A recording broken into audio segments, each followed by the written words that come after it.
C'est bien de l'utiliser dans certains points, mais il ne faut pas l'utiliser dans tout. Et je me dis, ok, j'ai un stagiaire gratuit qui m'aide vraiment bien, mais il y a ce petit moment qu'en fait, en demandant à ChatGPT de nous sortir des idées, et bien une fois que j'ai ces 10 idées, j'en trouve facilement des autres et tout. Donc, je gagne du temps comme ça et ça, c'est trop cool. C'est un truc qui me prenait avant 1 heure à 1 heure et demie. Là, c'est fait en 5 secondes, c'est trop cool. Vous n'avez pas pu passer à côté de la déferlante ChatGPT et autres outils d'intelligence artificielle. Ça, c'est parce que l'IA, c'est la technologie de demain. Alors on peut choisir de fermer les yeux dessus, faire comme si de rien n'était, se dire que ça ne va pas arriver, que ça ne va pas terminer comme Terminator, ou alors on peut s'y mettre dès maintenant et prendre de l'avance sur les autres. C'est cette deuxième option que j'ai choisie, et dans cet épisode, je vais vous montrer toute mon utilisation de l'IA dans mes business web. Vous verrez tout au long de cet épisode, je vais parler de prompts. Les prompts, ce sont des commandes qu'on envoie, notamment à ChatGPT, mais à d'autres intelligences artificielles, pour qu'ils fassent quelque chose. C'est comme la consigne, si vous voulez, ça s'appelle un prompt. Du coup, je vais parler de certains prompts que j'utilise. Vous n'avez pas besoin de les noter, je vous ai tout récapitulé dans un PDF que vous pouvez télécharger gratuitement.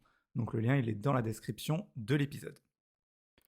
Je voulais commencer par vous parler de comment j'utilise l'IA, comment ça me permet d'aller environ, je dirais 2 à 3 fois plus vite dans certaines de mes missions. L'intelligence artificielle, pardon, c'est bien de l'utiliser dans certains points, mais il ne faut pas l'utiliser dans tout. Et je vous dirai après sur quoi je ne l'utilise pas et sur quoi vous ne devriez pas l'utiliser. La première chose, c'est que je l'utilise pour trouver des idées. Donc, ça m'aide beaucoup, ChatGPT en l'occurrence, pour brainstormer des choses, pour me générer des nouvelles idées que j'ai pas.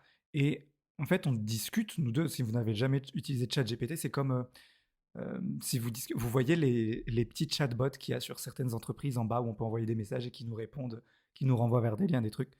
C'est la même chose, mais en beaucoup plus poussé. En gros, ça se présente comme ça. Et il y a 2 versions du coup de ChatGPT, la version gratuite et la version payante qui utilise une technologie un peu plus avancée. Moi, je travaille avec la version payante qui coûte quelque chose comme 20 € par mois. Donc, je vous le disais, j'utilise ChatGPT pour trouver des idées. C'est principalement des idées sur mes titres, sur les sujets que je vais aborder dans mes articles invités, sur des idées de thématiques à aborder dans mes newsletters ou dans ce podcast. Il y a certaines des idées qui ont été suggérées par ChatGPT.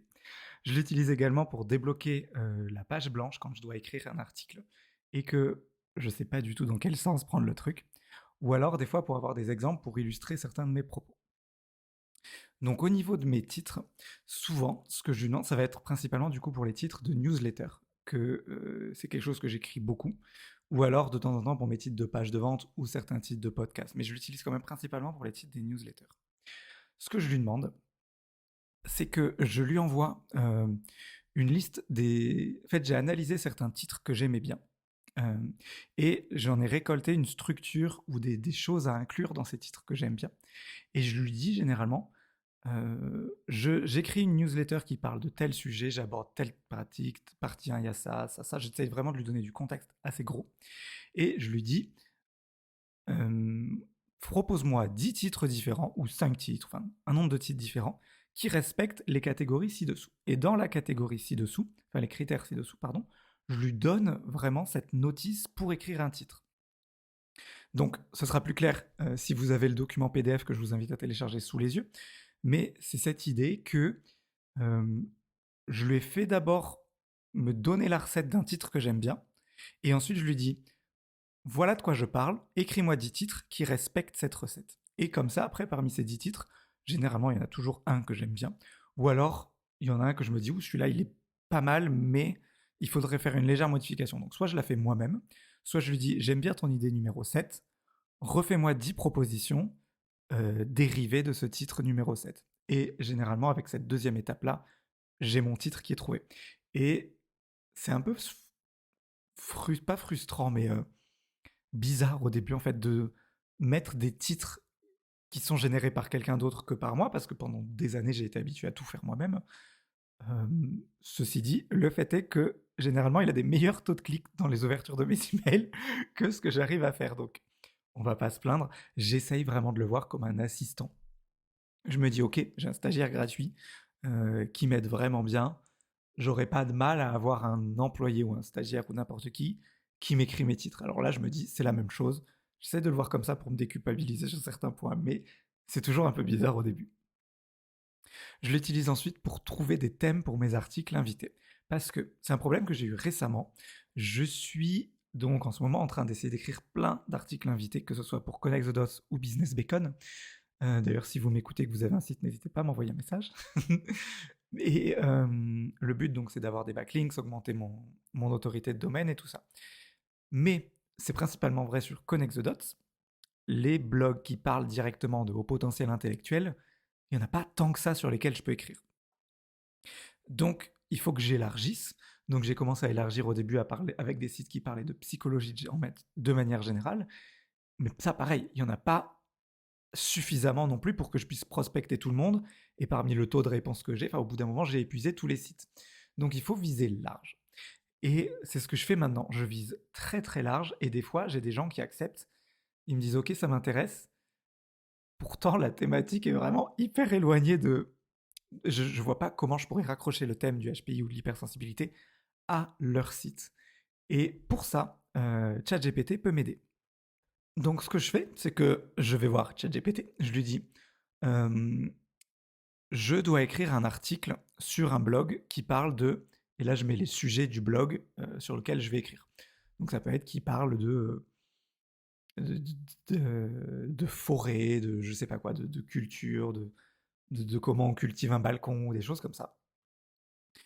Moi, ma spécialité, c'est plutôt le haut potentiel intellectuel et l'hypersensibilité. Fais-moi 10 propositions d'articles qui relient les deux thèmes, voilà, qui fait un pont entre ces deux thèmes. Et surtout, il faut lui demander, en une phrase ou deux, d'expliquer comment il voit l'article. Parce que des fois, quand on lui demande pas une phrase pour expliquer, il peut sortir des trucs qui n'ont rien à voir. Si je prends l'exemple des forêts, il va me sortir HPI et forêt. Ok, il a fait un lien, mais qu'est-ce que je dis dedans enfin, c'est pas clair en fait. Et du coup, il faut lui demander de justifier son choix. Et là, ça marche plutôt bien. Et ça vous permet en fait de trouver des super idées. Il est vraiment très créatif, ChatGPT, il faut lui reconnaître ça. Et après, généralement, je prends les idées que j'aime le plus et celles où je me sens, sur lesquelles je me sens d'écrire. Je les envoie à la personne chez qui je dois faire l'article invité. Je lui fais 3-4 propositions et je lui dis laquelle tu préfères. Et on choisit comme ça.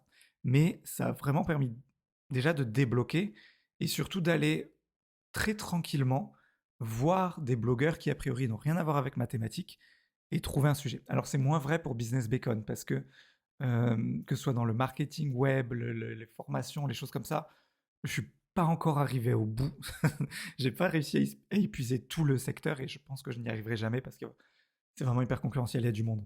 Mais sur Connect the Dots et les HPI, et a priori, il y a plus de chances que vous soyez sur une niche où il y a moins de monde qu'une niche où il y a beaucoup de monde qui est assez saturée.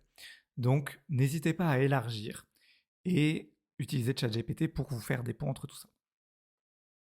Je vous disais aussi que je l'utilise pour trouver des idées pour mes newsletters et les podcasts. La formule est exactement la même. Ce que je lui dis généralement, c'est j'écris une newsletter ou je publie un podcast qui vise telle personne. Donc, la newsletter Connect c'est par exemple, j'écris une newsletter qui est destinée aux personnes qui qui viennent de découvrir, qui sont HPI ou hypersensibles, ou qui se posent des questions là-dessus, où il y a un proche de eux qui l'est, tout ça. Donne-moi 10 idées, 20 idées de titres, enfin pas de titres, mais de sujets que je pourrais aborder dans ma newsletter hebdomadaire. Et la formule est exactement la même pour le podcast. C'est quelque chose comme... je ne les ai pas sous les yeux au moment où j'enregistre ça, donc il faudra revalider tout ça avec le PDF à télécharger. Mais en gros, ce que je lui demande, c'est j'enregistre un podcast qui vise les personnes qui souhaitent se mettre au business web, qui veulent démarrer un blog, qui en ont un et qui veulent le pousser un peu plus, etc. Donne-moi des idées de sujets à aborder. Et c'est des sujets souvent que j'aurais pu trouver tout seul. Mais ça fait gagner un temps. En fait, le temps de chauffe du cerveau, on le gagne en faisant ça. C'est-à-dire qu'il y a toujours un moment où je tourne un quart d'heure devant mon ordi à me dire de quoi j'ai parlé dans la newsletter. Et en fait, il y a le moment où il faut vraiment que le cerveau chauffe. Et puis une fois que j'ai trouvé une idée, j'en trouve une deuxième et après ça vient assez vite. Mais il y a ce petit moment qu'en fait, en demandant à ChatGPT de nous sortir des idées, et bien une fois que j'ai ces 10 idées, j'en trouve facilement des autres et tout. Donc, je gagne du temps comme ça et ça c'est trop cool. Je vous parlais également de débloquer le syndrome de la page blanche. Alors ça, c'est surtout vrai dans mes articles invités. Quand j'écris des articles pour mes sites à moi, généralement, je sais assez bien où je vais, parce que c'est des articles auxquels j'ai pensé depuis un petit moment, que j'avais dans la tête. Les articles invités, je travaille plus, pas à la chaîne, mais presque, du coup, il faut que ça aille plus vite. Et donc, surtout quand c'est maintenant sur des thèmes dont je vous parlais avant, où c'est des sujets où j'ai dû faire des ponts plus ou moins grands et que des fois, je ne sais pas vraiment comment aborder ça. Alors, la plupart du temps, je sais comment aborder ça quand même, mais de temps en temps, j'ai un peu de mal, je bloque, je ne sais pas par où prendre le problème. Et du coup, je dis à ChatGPT, je vais écrire un article qui parle de ça. Voilà le titre. Fais-moi le plan détaillé. Et généralement, quand je demande le plan détaillé, il me donne du coup les titres des sections et il me fait des bullet points avec les différentes choses à intégrer dans chaque partie. Alors, je ne suis pas toujours à 100% le plan qu'il me donne, ni les idées qu'il aborde dedans, parce que notamment le haut potentiel intellectuel, c'est un sujet un peu complexe sur certains points, et il connaît pas ChatGPT, il n'est pas intelligent, mais ça me débloque beaucoup et ça permet d'avancer. Encore une fois, je gagne ce temps de chauffe qui, quand c'est sur un article, des fois, je peux mettre du temps avant de faire vraiment le plan. Et enfin, un dernier exemple pour mes idées, un dernier prompt que j'utilise pour trouver des idées, c'est quand je cherche des exemples pour illustrer mes propos. Par exemple, des fois, je me retrouve à faire des paragraphes un peu complexes où j'aborde un point scientifique et tout. C'est notamment le cas avec Connect the Dots, où il y a certaines thématiques scientifiques de la construction du cerveau et tout qui sont un peu. J'ai beau essayer de vulgariser, c'est pas toujours hyper compréhensible. Enfin, on a du mal à imager. Et ça, ChatGPT est trop fort pour trouver des moyens d'imager tout ça. Et notamment, ce que j'aime beaucoup lui dire, c'est je lui explique ce que je veux qu'il résume et je lui dis explique-le à un enfant de 5 ans, par exemple. Et il me sort des explications avec des Legos, des trucs, c'est trop bien. Ça permet de rendre le truc vraiment hyper compréhensible et c'est trop cool, c'est vraiment bien. Donc, quand vous avez un paragraphe compliqué, faites un copier-coller de ce paragraphe dans ChatGPT, vous mettez explique ça, reformule ça pour l'expliquer à un enfant de 5 ans. Et généralement, il vous sort des trucs vraiment pas mal. Et si jamais vous n'aimez pas l'exemple, vous pouvez lui répondre et lui dire trouve-moi un autre exemple ou explique-le de différentes manières. ChatGPT, l'idée c'est que c'est un chat qu'on peut discuter avec lui et faire évoluer les réponses petit à petit. On va voir maintenant comment j'utilise ChatGPT pour étudier la concurrence.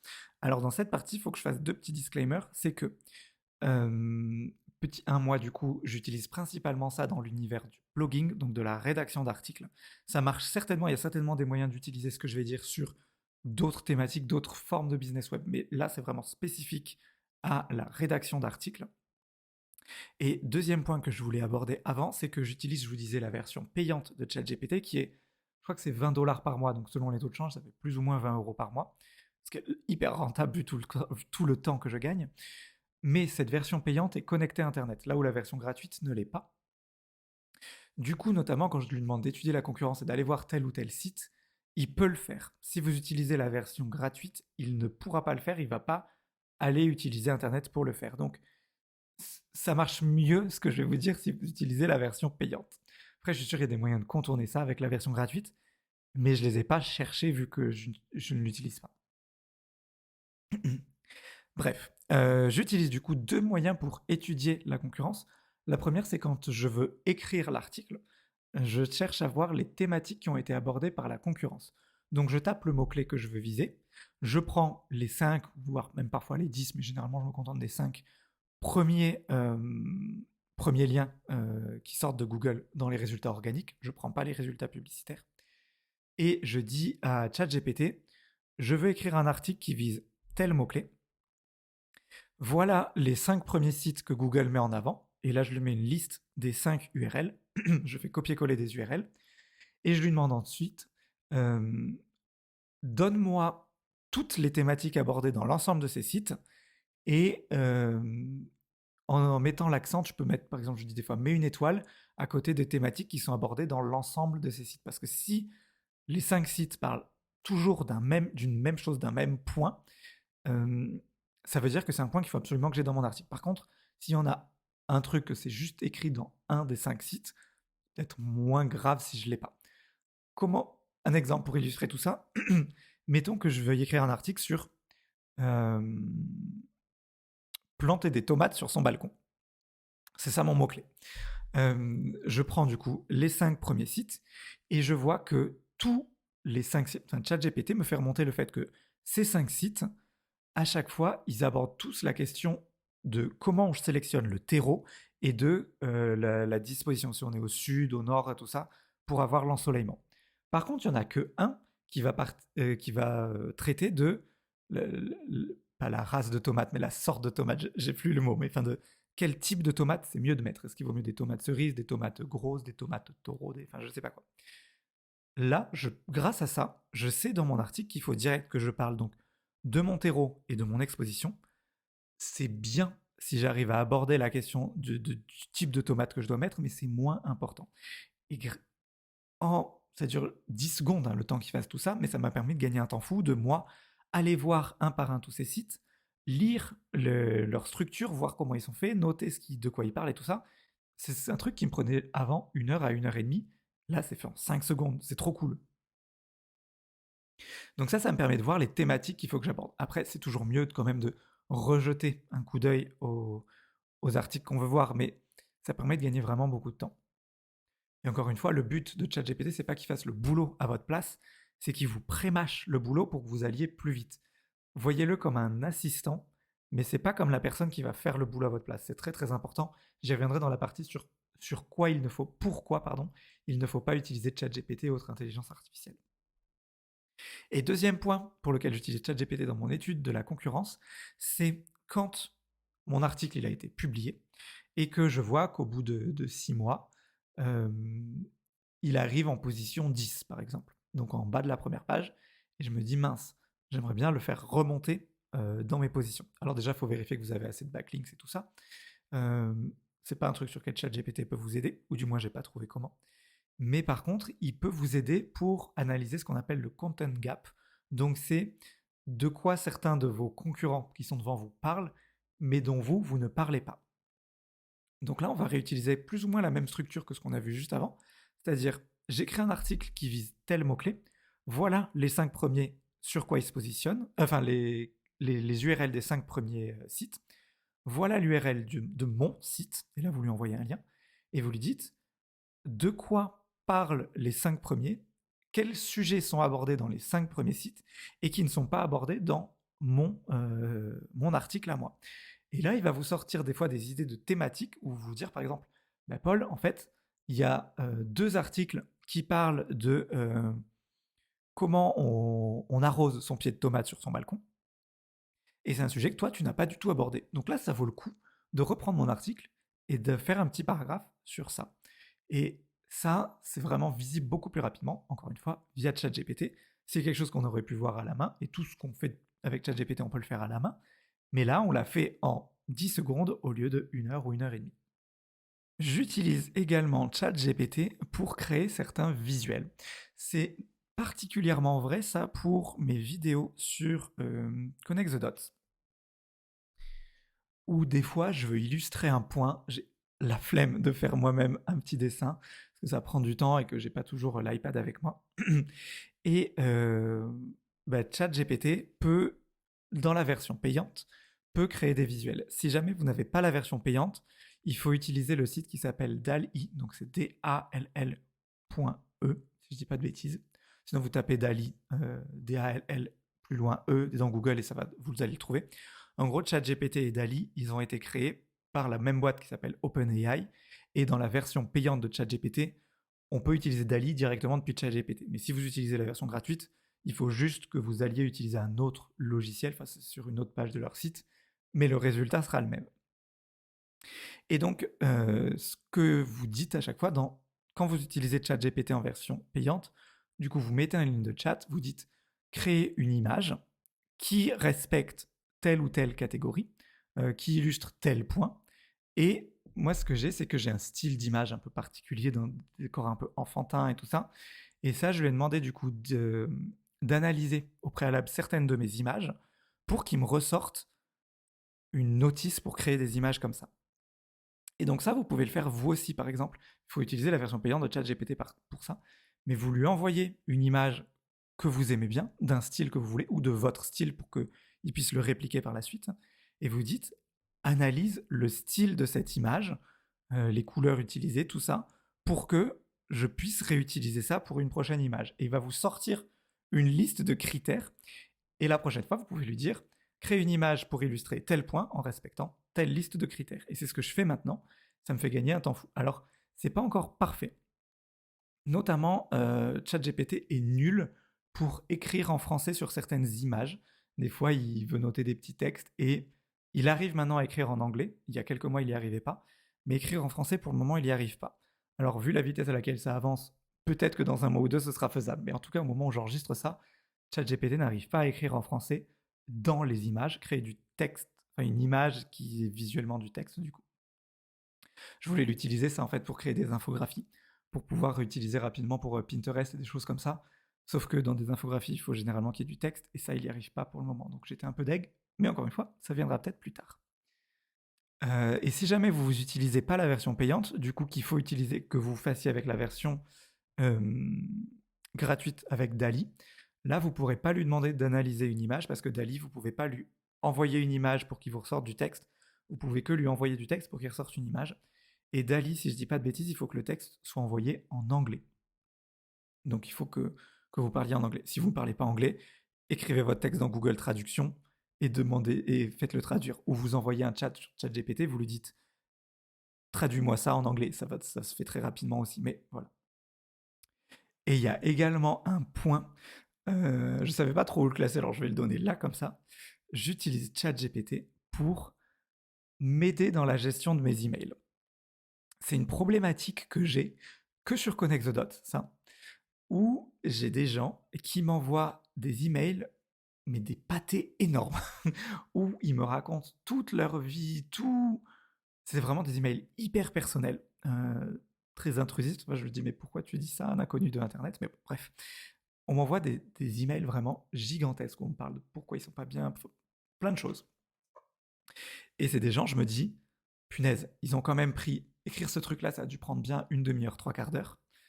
Je peux pas ne pas répondre. Ils se sont livrés à moi. Je peux pas faire comme si je l'avais pas vu. Pourtant, j'ai pas 10 minutes à prendre rien que pour lire l'email, à prendre des notes, à répondre à tous les points et tout ça. Je peux pas passer 1 heure à répondre à chaque email parce que des emails comme ça, j'en reçois régulièrement.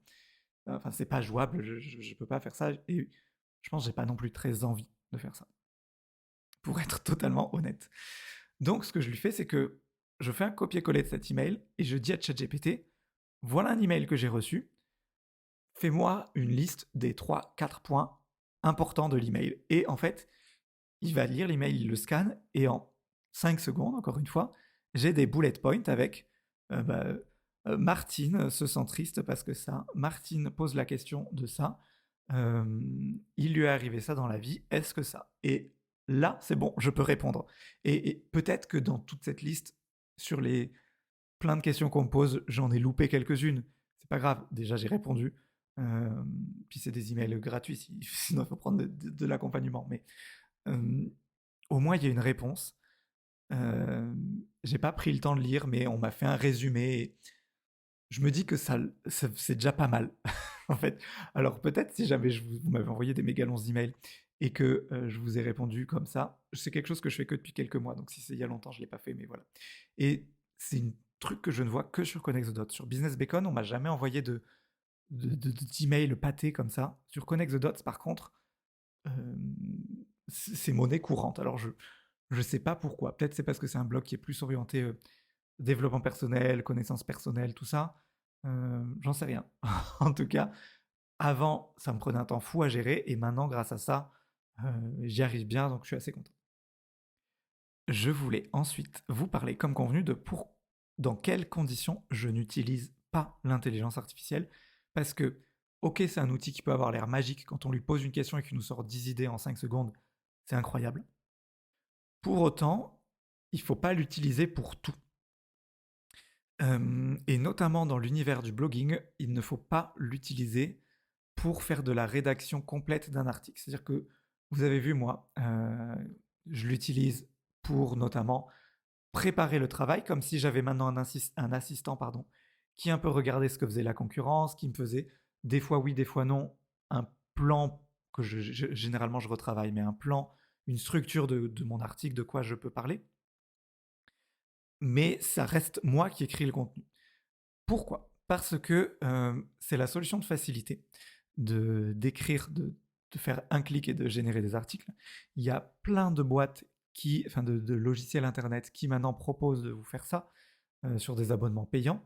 Sachez que tous ces abonnements qui sont payants, en fait, ils utilisent ChatGPT pour le faire. C'est juste, ils écrivent eux-mêmes les prompts et quand vous dites écris-moi un article sur tel mot-clé, il y a un petit outil par derrière qui va envoyer des prompts très rapidement à ChatGPT pour que votre article sorte.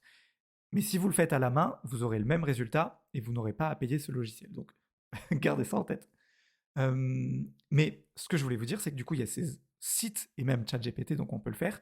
Écrire des articles en 3 clics, ça prend 5 minutes, c'est largement faisable. Et on va pas se mentir, la qualité est pas si pourrie que ça, hein. Il y a certains articles qui peuvent être rédigés 100% de ChatGPT, qui sont mieux que certains articles qui sont rédigés 100% par des humains. Mais vu que c'est la solution de simplicité, je pense que dans 1 an ou 2, le web va être spammé complètement par ces sites, ces articles de mauvaise qualité. C'est une course que Google mène. Google ne veut pas les articles 100% rédigés par l'intelligence artificielle, donc ils cherchent des moyens pour lutter contre ça.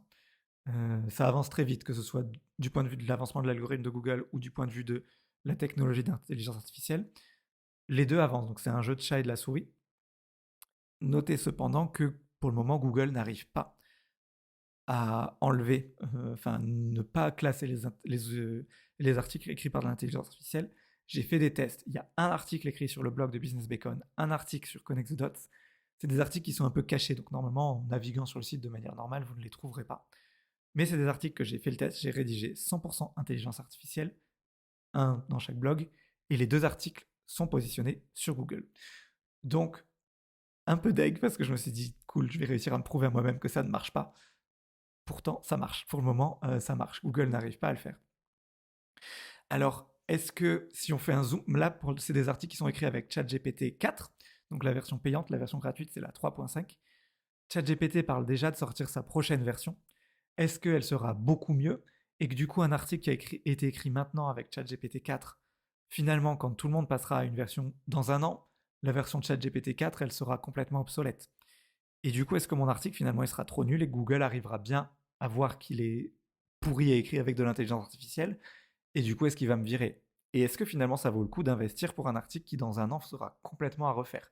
Donc, il y a cette idée que le rédiger avec de l'intelligence artificielle, c'est un jeu de court terme. C'est-à-dire que vous pouvez avoir des quick wins, des gains rapides maintenant. Je pense sur les prochains mois, voire peut-être la prochaine année, ça va marcher. Mais la technologie va avancer et votre blog, vos contenus deviendront obsolètes. Moi, ce que je prône, c'est créer du contenu qui va tenir sur la durée. Le but, quand on crée un blog, et ce que j'essaie d'enseigner, c'est le fait que on crée un actif et l'actif va construire petit à petit et que dans plusieurs années, tout ce qu'on aura construit par avant fera un genre d'effet boule de neige et qu'on n'aura pas besoin de le revoir tout le temps. Ça, si vous faites du 100% intelligence artificielle, ce n'est pas faisable. Donc, il y a ça à garder en tête que la technologie va avancer, que ce que vous avez construit maintenant, il faudra le refaire parce que ce sera complètement obsolète. Et il y a le fait que quand, dans quelques mois, dans 1 an, on n'aura pas encore passé ce gap où la technologie sera obsolète, il y aura plein d'articles, tous très lisses, hein, parce que ChatGPT, il écrit du contenu qui est vraiment lissé, c'est de la page Wikipédia, il n'y a pas de relief, il n'y a pas de jus là-dedans, c'est fade. Si tout le monde fait des trucs comme ça, c'est la baseline du web. Par contre, si vous donnez la peine d'écrire des articles intéressants, constructifs, avec un vrai point de vue, où vous créez des images, enfin, vous intégrez des images, vous faites un truc vraiment qui se différencie bien de ChatGPT. Un article écrit par ChatGPT, on le voit, c'est des paragraphes, c'est des gros pâtés, un par un. Alors vous pouvez aller à la ligne de temps en temps, mais on arrive, maintenant que ça m'arrive de travailler beaucoup avec ChatGPT, j'arrive à le voir si un article a été écrit via ChatGPT ou non. Et un article écrit par ChatGPT, il n'est pas agréable à lire. Alors ok, il rank dans Google, il dit pas que des bêtises, il y a des bêtises de temps en temps, mais il dit pas que des bêtises, il faut pas dire que c'est n'importe quoi ce qu'il dit, mais un article écrit par l'humain, c'est quand même vachement mieux, s'il a été bien écrit, évidemment. Et donc, là où je veux en venir, c'est que si tout le web est écrit avec ChatGPT et que vous arrivez à avoir vraiment du bon contenu, moins de contenu, parce que c'est du contenu qui va vous demander du temps à rédiger, mais du bon contenu, vous allez créer une relation qui est bien meilleure avec votre audience et finalement, le but ultime de blog, c'est d'arriver à vendre du contenu par la suite, à vendre des formations, du coaching, ce que vous voulez. Mais si jamais vous avez écrit que des articles fades, ok, vous allez pouvoir être bien positionné dans Google, vous allez avoir l'impression d'avoir du trafic et tout ça, ce que vous aurez. Mais vous n'aurez pas des clients fidèles et des abonnés qui vont s'abonner et qui après vont vous acheter des trucs. Vaut mieux avoir moins d'articles qui sont légèrement moins bien positionnés, mais qui transforment beaucoup mieux que plein de mauvais articles qui ne transforment pas du tout. N'oubliez pas que votre but final, c'est pas d'être numéro 1 dans Google, c'est de vendre. Donc, vous ne vendrez pas avec des articles 100% intelligence artificielle. Donc, voilà, gardez ça en tête. L'intelligence artificielle, la rédaction par intelligence artificielle, c'est un jeu de court terme. La rédaction par l'humain et tout ça, c'est un jeu de long terme. Et il y a Ahref, donc l'outil de SEO qui vous permet de trouver les mots-clés et tout ça, qui a écrit un excellent article là-dessus. Je vous le mettrai dans la description si vous voulez aller un peu plus loin là-dedans. Et ça rejoint totalement ce que je vous dis en fait. C'est exactement, c'est la même idée qu'ils ont et qu'ils élaborent. Bien, alors maintenant, je voulais vous parler de comment j'ai utilisé ChatGPT pour me cloner. Parce que une des questions que j'ai, c'est comment du coup je peux être plus productif, comment je peux faire tout ça. Et je me dis, ok, ChatGPT, il arrive à bien écrire. Est-ce qu'il y a un moyen que je l'utilise vraiment pour aller encore plus loin, pour me cloner? C'est un travail qui est en cours, mais pour le moment, j'en suis très très satisfait. Alors, comment j'ai fait? D'abord, je lui ai demandé de me cloner dans la partie textuelle, hein, d'écrire à ma place, d'arriver à faire vraiment tout ça. Même si, encore une fois, il ne faut pas l'utiliser pour écrire tout votre contenu, surtout du contenu qui va être sur Google. Mais certains autres, pourquoi pas. Je lui ai filé certains des contenus, que ce soit des newsletters, soit des articles, où je me dis, ça c'est vraiment le style Paul, que ce soit parce que c'était des articles que j'aimais beaucoup, que ce soit parce que il y avait certains tons, certaines tournures de phrases que je me disais, c'est ce style-là que je veux filtrer, inculquer à mes prochains contenus. Et du coup, c'est ça que je lui ai dit, utilise ça pour pour mes prochains, pour créer mes prochains contenus plutôt. Du coup, ce que j'ai fait, c'est que j'ai dit, voilà un texte ci-dessous, et en dessous je mettais le texte, un copier-coller du texte que j'aimais vraiment beaucoup, et je lui dis, analyse le ton utilisé, le rythme du récit, enfin les différentes caractéristiques qui font que ce récit, ce texte, qui donne cette essence au texte en fait. Encore une fois, je vous mettrai tous les prompts que j'ai utilisés dans le PDF que vous pouvez télécharger. Et il me sort avec une notice pour écrire un texte à la Paul. Et quand je lui demande d'écrire certains textes en respectant ça, ça marche. C'est vraiment incroyable. Vous pouvez l'utiliser, du coup, s'il y a certains créateurs de contenu, certains auteurs que vous aimez bien, si vous faites un copier-coller de leur texte, vous pouvez faire ça pour vous imprégner de leur style. Si par exemple, il y a on peut même aller plus loin, si vous aimez bien quelqu'un qui fait certains types de vidéos, il y a un bouton en bas des vidéos sur YouTube où vous pouvez télécharger les sous-titres pour faire un document texte après. Vous pouvez lui dire la même chose, analyse toute la structure et tout ça de ce texte-là, sachant que c'est le texte d'un autre créateur de contenu que vous aimez. Et après, vous pouvez lui dire, écris une vidéo avec ce style-là. Et du coup, il va vous écrire une vidéo et c'est assez bluffant. En fait, il est très très fort là-dedans pour arriver à faire ce truc. Ou on peut aller plus loin, on peut faire des jeux. Vous pouvez lui dire, analyse. J'avais fait un truc une fois, vous voyez la chanson de. Je crois que c'est. Comment elle s'appelle? La chanson de Affida Turner, Étienne Étienne. C'est une chanson qui m'a toujours fait rire. Affida Turner m'a fait beaucoup rire, mais enfin bref. Et c'est une chanson qui parle un peu une chanson érotique, on va dire, une chanson d'adulte.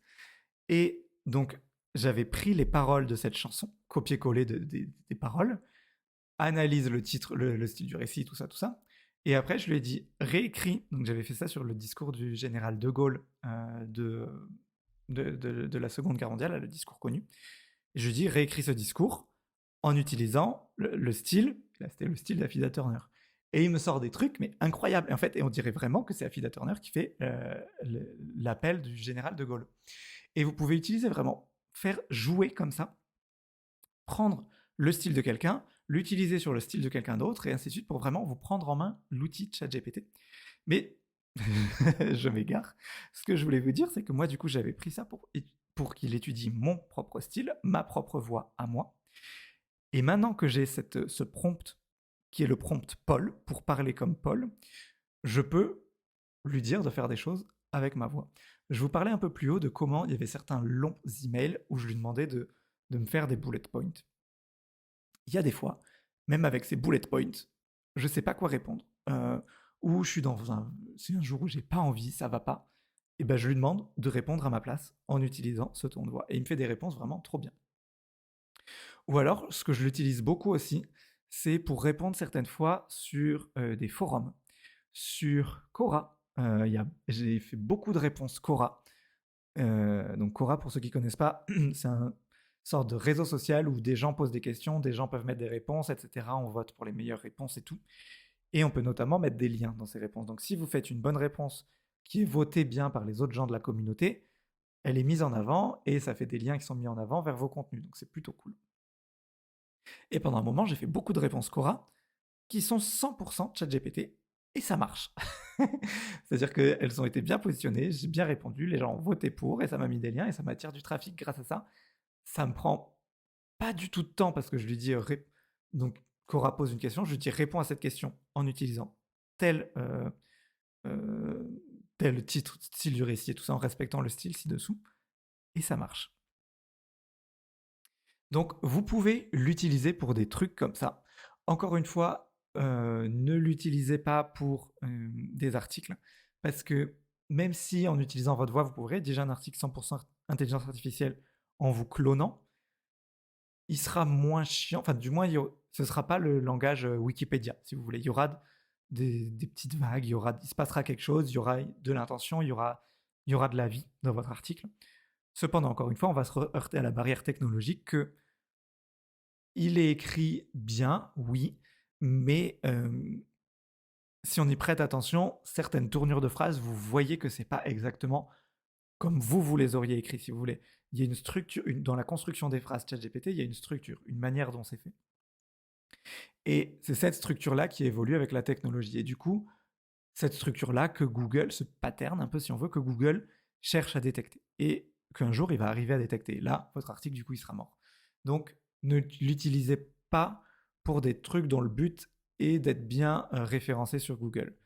Par contre, c'est pour ça que j'utilise sur des forums, sur du Quora, sur certains emails longs, ou sur certains emails, des fois, qui sont pas méchants, mais des fois, je dois faire des relances de paiement, ou des choses comme ça que je ne sais pas du tout comment aborder, bah, ChatGPT me fait un excellent premier brouillon. Et ça aide beaucoup, en fait. Ou même des fois pour ma vie perso, j'ai dû envoyer un mail à mon agent immobilier, parce que le 1er janvier, on a eu une augmentation du loyer, donc c'est la vie, mais j'étais pas content, donc je lui ai envoyé un mail de pas content. Mais c'est ChatGPT qui l'a rédigé ce mail, et il est trop bien. Donc vous pouvez utiliser après votre clone ChatGPT pour différentes occasions, et c'est hyper pratique. N'oubliez pas donc tous les prompts dont j'ai parlé, vous pouvez les télécharger via le lien qui est dans la description. On arrive à la fin de cet épisode. Si jamais vous écoutez toujours, c'est que ça vous a plu a priori, donc j'en suis ravi. N'hésitez pas à me mettre 5 étoiles, à vous abonner, à mettre des j'aime, des commentaires, ça dépend vraiment de la plateforme sur laquelle vous suivez. Ça me fait très plaisir et je vous dis à très vite.